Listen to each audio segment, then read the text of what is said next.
is Teacher Mandy. And I'm Teacher Angela, and we've got our friends with us. This is Joey. And Ivy, and we are here to share another part of the Big God story with you today. Now in pre-K and kindergarten, we always do something before we get into the story. We take a look inside our wardrobe of wonder. We created our very own wardrobe of wonder for this. But before we check in there, we have something really important to do. We have to put on our thinking hats. All right, so we have our hats ready. Ready? There you go. We're ready to celebrate Christmas and summer. And now you need to come up with a thinking hat as well. So on the count of 3, I want you to put on your thinking hats. 1, 2, 3. There you go. Now we're ready. Teacher Angela is going to take a look inside our wardrobe of wonder to see what our what's it is. And our what's it has something to do with our story today. So I'm going to ask Angela 3 questions, and those are going to give you clues to what our what's it is. So Angela, my first question is our what's it something you would hold in your hand or wear on your head? That's something you would hold in your hands.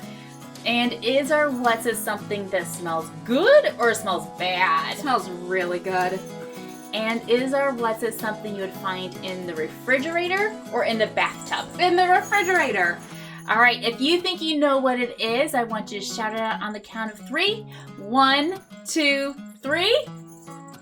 That's it. Very good. Our what's it today is food. So somewhere in our Big God story, we are going to have some food. Well, we're going to find out what it has to do with our story because you know what time it is. It's time for the Big God Story! Yay! Today's story takes place in the Old Testament in the book of Esther. And back in those days, there was a king named King Xerxes. And he was looking for a new queen. So King Xerxes decided to have all the young women in his kingdom come to his palace. He gave them new clothes and jewelry and food and spa treatments, all in hopes of finding the perfect woman to be his queen. Now, one of these young ladies was named Esther, and she was one of God's people, the Jews, and she loved God very much. In the end, King Xerxes chose Esther to be his queen. Now, King Xerxes had an advisor who was kind of like an assistant, and his name was Haman. Haman was given a high position, so he was able to help the king.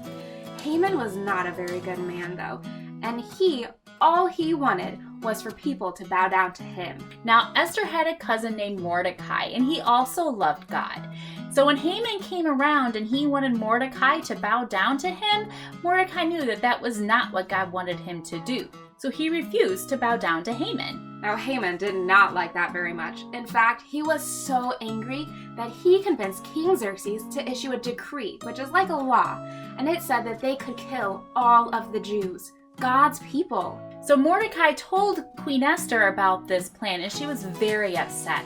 She knew that she had to do something to try to save God's people.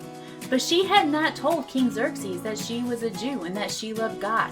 So she knew that this was going to be a dangerous thing for her to do. So she came up with a plan, and she invited King Xerxes and Haman to come to a feast.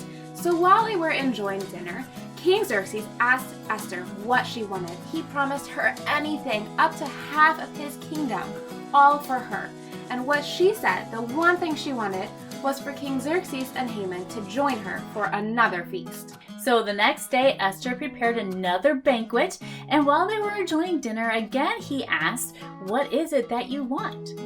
So that's when Esther was brave, and she told King Xerxes about Haman's plan to kill all of God's people. She also told King Xerxes that she too was one of God's people and that her life was in danger. King Xerxes was so angry at Haman, so he issued a new decree, saving all of the Jews. Haman was also removed from his position so he couldn't hurt anybody else.